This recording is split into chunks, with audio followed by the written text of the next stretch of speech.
담대한 투자 시간으로 이어지겠습니다. 시장 조금 더 담대하게 나가기 위해서는 세부적인 내용, 큰 그림 모든 걸 좀 알아야 될 것 같아요. 오늘 이분과 함께 화학 섹터 그리고 금리 인하 최대 수혜주는 어디가 될 것인지 이야기 나눠보겠습니다. 케미칼 에너지 투자자문의 차홍선 대표 모셨습니다. 어서 오십시오. 네, 안녕하십니까. 네. 금리 인하 시기 이제 본격적으로 열릴 것이라는 전망 나오고 있고요. 7월이다. 참 말이 많죠. 올해는 3번 정도 인하 가능성. 수혜를 받는 화학주를 오늘 소개해 주신다고 하는데 화학 섹터 안에서도 또 단연 돋보일 만한 그런 기업이 있지 않겠습니까? 어디 보고 계세요? 오늘 말씀드릴 기업은 대한유화고요. 대한유화. 대한유화는 네. 그러니까 매출액이 2조 2천억 원에서 한 2조 한 3천억 원 합니다. 2조 3천억 원 하는데 그 중에서 약 10% 정도가 그 SKI 테크놀로지 같은 데 보면 분리막을 하잖아요. 분리막의 소재가 PPP입니다. 그래서 분리막 소재를 한 1,000억 정도 매출액을 일으킵니다. 그래서 흔히들 보면은 분리막 소재 그리고 이제 절반 이렇게 하면 토탈 합치면 한 2,000억 정도의 매출액을 일으키거든요. 그러면은 그것만 합쳐도 요즘에 보면은 이 전기차, 양극재가 매출액 대비 시가총액이 6배잖아요. 그러면은 분리막 소재만 해도 6배를 주면은 그것만 해도 약 1조 원 가치도 있다 이렇게 보여지는데 본인 가치가 이제 8천억밖에 안 되는 그런 기업입니다. 나머지 한 90% 정도 매출액의 한 90% 정도는 화학이다 이렇게 보시면 될 것 같아요. 그래야 화학에서 여러 가지 소재를 개발해서 PPP, 전기차 소재, 배터리 소재인 분리막 소재까지 진출을 했다 이렇게 보시면 될 것 같고 이 그림 자체가 중요합니다. 대한유화가 벌 때는 한 3천억 원 법니다. 연간. 그래서 3천억 원 벌기 때문에 이렇게 여러 가지 자본 조달에 대한 필요성을 못 느끼다 보니까 IR 활동이 이렇게 여러 가지 널리 알려지지 않았어요. 그런데 이제 굉장히 알찬 기업이다 이렇게 보시면 될 것 같고 지금 부채 비율은 20%입니다. 우량한 기업이고요. 이 그림 자체, 이 띄워놓은 그림 자체를 한번 뚫어지게 한번 보세요. 뚫어지게 제가 한 20년을 그림을 그려놨는데 이게 흔히들 보면은 우리가 테슬라를 보면서 포스코 퓨처엠을 투자하신 거잖아요. 테슬라 600배를 가는 거 보고 포스코 퓨처엠이 1000배가 갔거든요. 그런데 시차는 1년 정도 시차를 두었어요. 자, 그런데 요 그림을 보시면은 미국 경기를 반영하는 미국의 웨스트레이크 케미칼이에요. 보시면 푸른색이거든요. 그래서 저점과 고점, 저점과 고점, 저점과 고점. 그다음에 저점하다가 파란색 같은 경우 지금 고점으로 가버렸어요. 이게 뭐냐면 그러면 제가 그 금리 인하 수혜주라고 그랬잖아요. 그래서 보면은 최악의 고금리일 때, 최고의 고금리일 때 최악의 실적이 나옵니다. 그럼 웨스트레이크는 그러면은 실적이 어떻을까요? 최악의 실적이에요.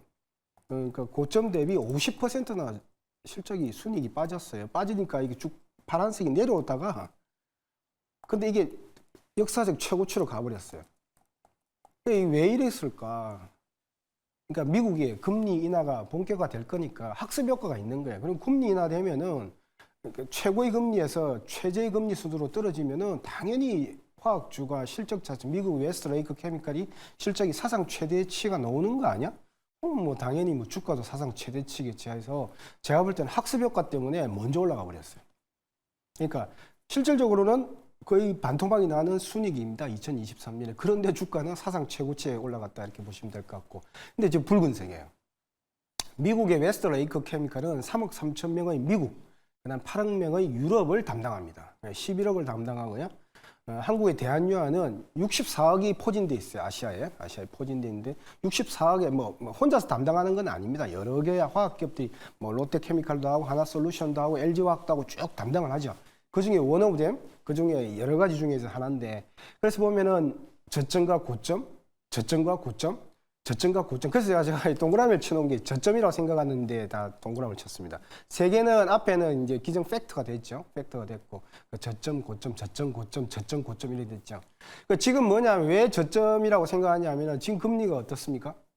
최고의 금리잖아요. 네. 최고의 금리, 그죠? 최고의 금리, 최악의 실적, 그죠? 그런데 이제 금리가 내려가게 되면 금리가 내려가는 거에 따라서 역방향으로 순이익이 올라오는 그런 구조거든요. 그런데 이제 웨스트레이크는 미리 움직이고 선제적으로. 근데 한국의 대한유화는 가만히 있는 거예요. 올라가다 말아버렸어요. 그러니까 이제 미국 같은 경우는 좀 신뢰도가 더 높다. 그러니까 경기에 대한 신뢰도가 더 높다 이렇게 보시는 것 같고, 우리나라 같은 경우는 이런 아시아 경기에 대해서 아직까지 이렇게 중국이 과연 살아날까? 그런데 인도는 사상 최고치잖아요. 그다음 인도네시아, 말레이시아 이런 데 베트남 쪽 같은 경우는 사상 최고치에 근접하고 있잖아요. 그런 걸 감안하면은 좀 이렇게 좀 편하게 생각하셔도 될 것 같은데 지금 현재 약간 우려하고 있다 이렇게 보시면 될 것 같습니다. 그래서 요 그림 좋네요. 그래서 보면 웨스트레이크 케미칼이 주가는 사상 최고치를 쳤지만요. 지금 실적 자체는 작년에 보면은 거의 최고점 되면 반토막이 나 있는 그런 상태예요. 그런데 주가는 이미 사상 최고치를 갔어요. 왜?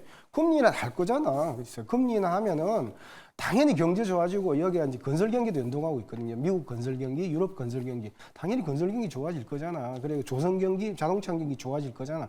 그러니까 도요타 같은 경우는 계속해서 매출하고 이익이 올라가고 있지 않습니까? 그래서 우상향하는 그림에 최고 금리를 맞아서 떨어졌지만은 주가는 사상 최고치다. 이거 굉장히 중요합니다.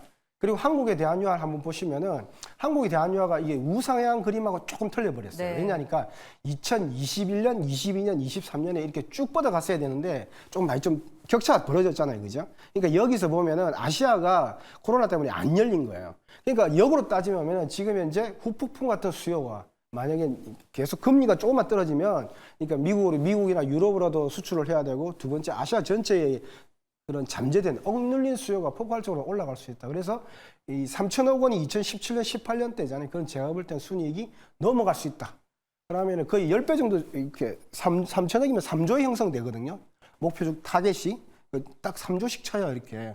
그러니까 제가 볼 때는 뭐 3천억이다. 그럼 3천억 넘어간다. 저는 보는 건데 그렇게 되면은 주가도 거기에 연동하지 않겠냐 이렇게 보고 있습니다. 지금 살짝 말씀 주시기로는 순이익이 상승할 수 있다라고 포인트를 좀 주셨잖아요. 이 얘기를 구체적으로 해보고 싶은 게 본격적으로 기준금리가 인하될 때 이 실적과의 연관성 어느 정도로 깊이 있게 저희가 좀 봐야 될까요? 네, 원칙을 세우시는 게 좋아요. 네. 뭐냐면은 고금리다 이러면은 고금리다 그러면은 순이익이 결국은 떨어질 거야 네. 이렇게 생각하시는 게 좋아요. 고금리로 간다 이러면. 그러니까 저금리에서 고금리로 갈 때 저금리는 이제 화랑이지 않습니까? 네. 저금리 때 어떤 이야기가 나오냐면은 최고의 수익을 냈다 이렇게 나오거든요. 그럼 그때 팔아야 돼요. 사이클 산업이라서 우상향하지 않습니까? 계속 들고 계셔도 돼요. 그런데 이게 진폭을 그리면서 올라가잖아요. 그죠? 예, 이 올라가기 때문에 저금리에서 고금리로 갈 때는 금리 한번 올릴 때는 그냥 조금 비중을 줄여주고 길게 봐도 되는데 그렇게 하고 이 4번의 고금리 때 있었는데 지금 이제 3번의 고금리 때 보면은 결국은 순이익이 떨어지더라는 거예요.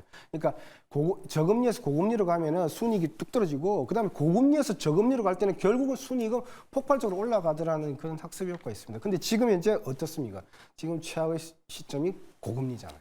5.5%잖아요. 미국 금리잖아요. 그런데 중요한 거는 뭐냐면 미국 금리만 보고 앉아있고 야, 나 6월 달에 금리 내리고 7월 달에 금리 내리면 나 그때 해야지 이렇게 되는데 첫 번째 미국 웨스트레이크 케미칼은 어떻습니까? 다 갔어요 그냥.